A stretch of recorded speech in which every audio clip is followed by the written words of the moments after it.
whole mess finally came to a sliding stop. Hatfield was out of his car right away, with Walsh running up behind him. Miraculously, it looked like the bus had been out of service, nobody but the driver on board. But Washington Circle was a tangle of stopped cars and rear-end collisions.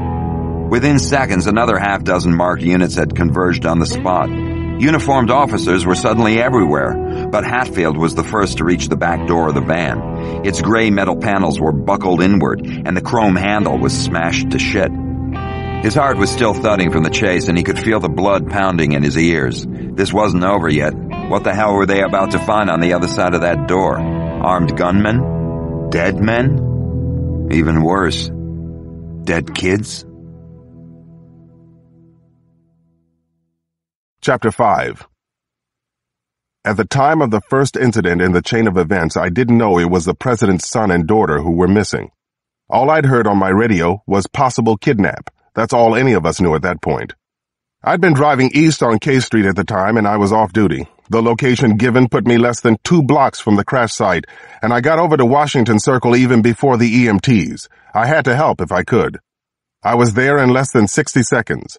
A uniformed cop scurried behind me, unspooling a roll of yellow tape as I headed toward the smashed-up van. The first thing I noticed was the wide-open back door. Second, that there was no sign of any kidnap victim here at all. And third, Secret Service was everywhere, some of them in the usual dark suits, others in preppy blazers, knit ties, dress shirts, and khakis. They looked like school teachers, but the corkscrew wires behind their ears told another story.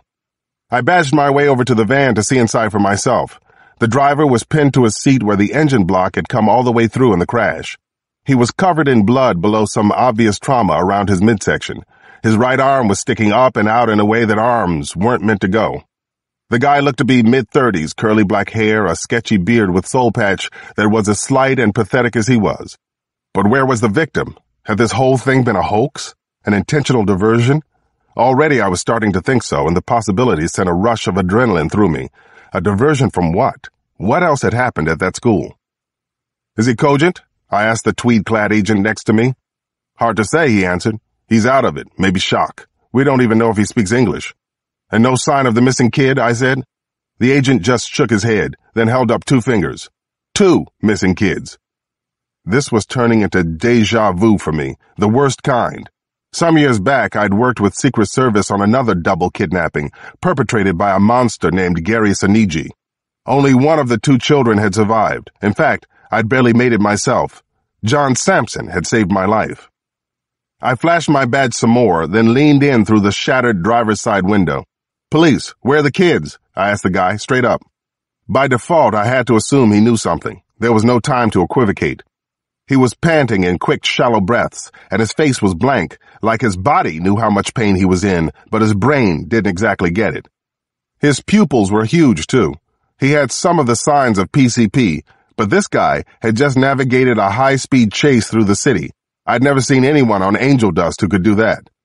When he didn't answer, not a word or a nod or a grunt, I tried again. "You hearing me?" I shouted.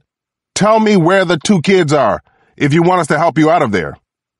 The ambulance was here now, and 2 EMTs were at my shoulder, trying to push me out of the way. I wasn't moving anywhere. I heard a hydraulic motor fire up somewhere behind me, too. That was for the spreader tool, the jaws of life, and this guy was definitely going to need it, but not until I got my answer. "What do you know?" I said. "Are you working for someone? Just tell me where the kids are." Something in the driver's face changed then. His breath was still shallow, but the corners of his mouth turned up, and his eyes crinkled, like someone had told him a joke no one else could hear or maybe understand. When he finally spit out an answer, a spray of blood came with it, all over the mangled steering wheel and column. "What kids, man?" he said. Chapter 6.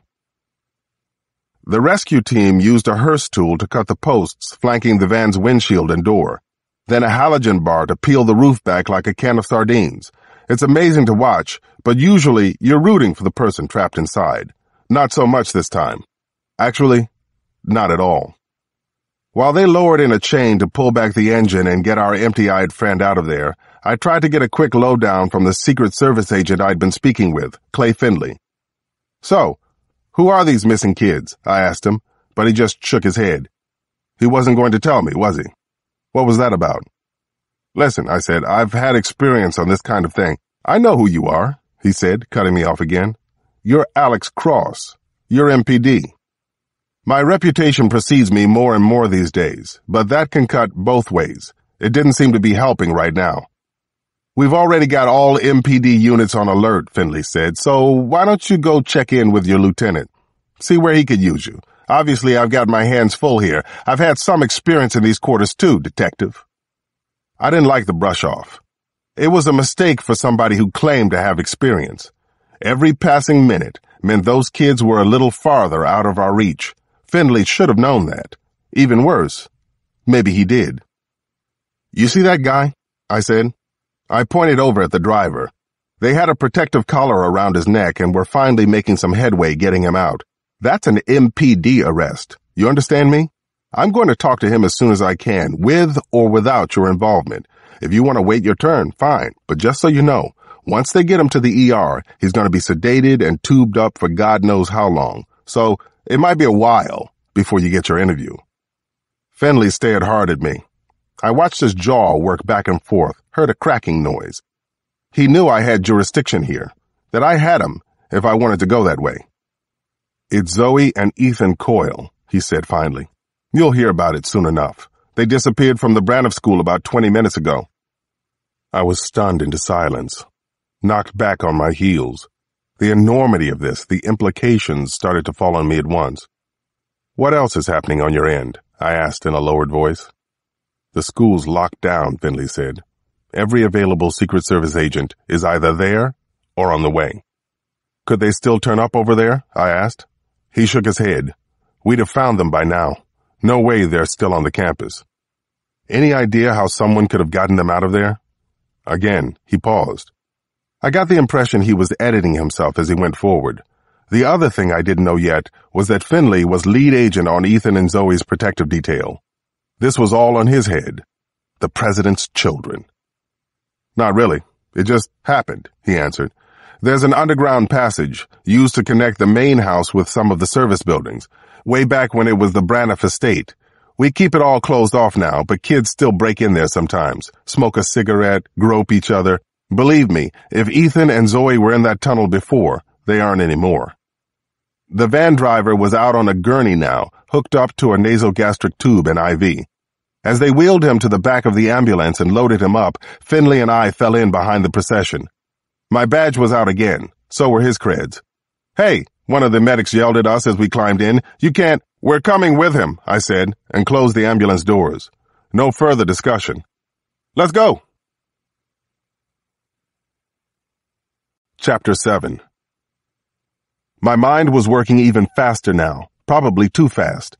So was my pulse, and I couldn't catch my breath either. The president's kids? GWU Medical Center was only a few blocks from the crash site, so this was going to have to be quick. While the EMTs worked over our suspect and radioed in his vitals, I leaned in as close as I could to get his attention. What's your name? I said. I had to ask a couple of times before he finally responded. Ray? He said it like a question. Okay, Ray, I'm Alex. You with me here? He was flat on his back and staring at the ceiling. I ran a finger back and forth in front of his eyes to get him to look at me. What are you on, Ray? You know what you took? His expression was as distant as ever. Just a drink of water, he said finally. Don't give him anything, one of the medics barked at me. I'm not, I said. Drink of water is PCP. That's what he thinks he took. Thinks? Agent Finley asked. Something heavily anesthetic anyway, probably some kind of nose cocktail. And I was guessing he didn't mix it himself. Who got you the van, Ray? I said. Who put you up to this? There's somebody else, right? Anyone, he said. $500 and a little drink of water. $500? Finley looked like he was ready to tear the guy's face off. Do you have any idea what kind of shitstorm you just landed in for $500? Ray wasn't listening to the Secret Service agent, though. He was looking around now, like he just figured out where he was. When he got down to his own midsection and the blood soaking through the heavy gauze dressing, he just grinned. This is some good shit, he said. Ray? I tried again. Ray, you said something about anyone. What did you mean by that? Oh, he said, twitching away. Anyone. The fingers on his left hand started moving rapidly. It looked like he was playing scales on a piano. Finley and I looked at each other. Whoever had put Ray up to this knew what they were doing. Now, while the trail to the kids was warmest, the one person we had in custody was virtually useless. We were wasting precious time on this guy. That was exactly what the kidnapper wanted, wasn't it?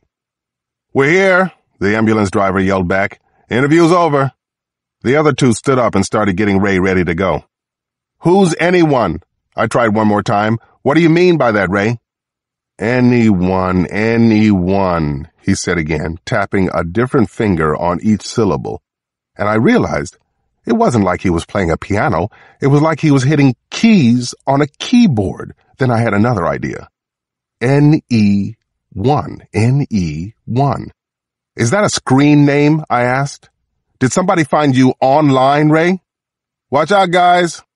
The back of the ambulance opened from the outside. Finley and I had to jump out first to get out of the way. An emergency medical team was already waiting, along with an incongruous crowd of gray suits off to one side. It wasn't just any crowd either. Finley stopped short on the pavement, and I almost knocked into him. Sir, he said to one of the suits. Right there in front of us was the Secretary of Homeland Security himself, Phil Ribellini. Detective Cross, Ribellini said with a curt nod. We'd met once before, back when I was with the FBI and he was with Defense. There were no pleasantries today. We'll need a statement from you right away, he said, but my people will take it from there. Has to be that way. In other words, I wasn't going any farther with the prisoner. All I could do was watch as they wheeled Ray inside through the automatic sliders and out of sight. But that wasn't the bad part. The clock kept ticking on those two missing kids.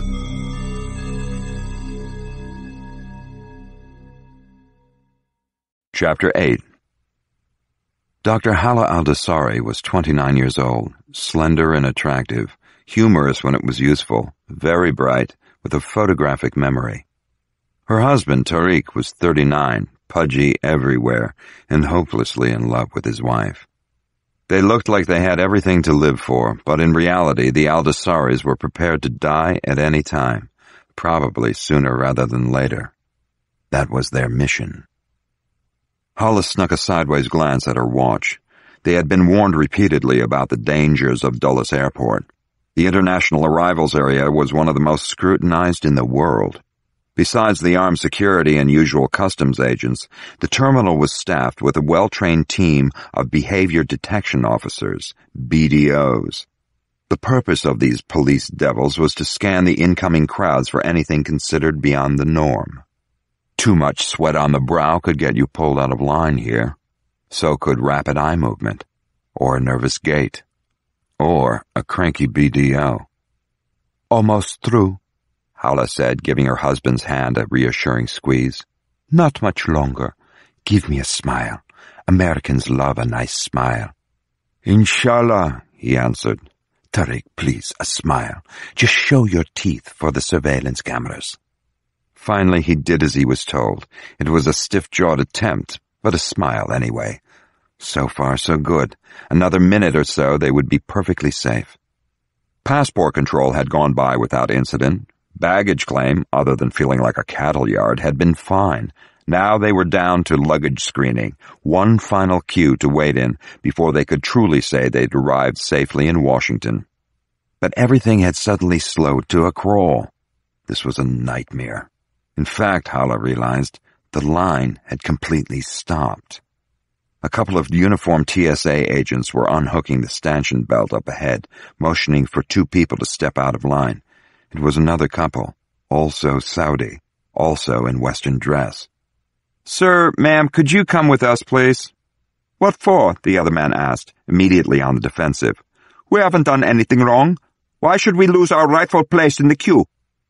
His accent was Najdi, Hala noticed, the same as theirs. But who were these people?